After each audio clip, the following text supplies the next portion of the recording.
ቻይናዊ ሚሊዮነር ዩኒቨርሲቲ መግቢያ ፈተናን ለ27ኛ ጊዜ ሊፈተኑ ነው። በቃ እኮ አልገባ ካለ መተው ነው። ለምን ሚሊዮነር በልጅነት በትምህርት ያልፋል ስለተባሉ መሰለኝ እና ሲያልፍላቸው በሌላ ሳለን ማማራለፈ እንግዲህ ሚሊዮነሩ ከፈረንጆቹ 19 በቃ ለነገሩ ባጭሩ ለማድረግ እኔ ሳልወለድ ነው የጀመሩት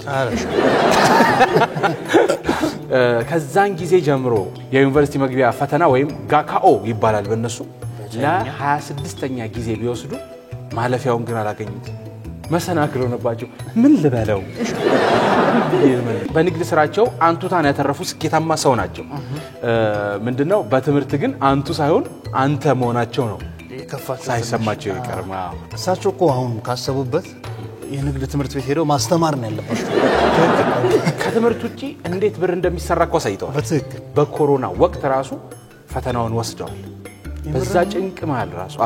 ዘንድሮ እንግዲህ ሳካላቸው ይሆን የሚለው ጥያቄ ፈጥሮ ሁሉም ሰው እየጠበቀ ነው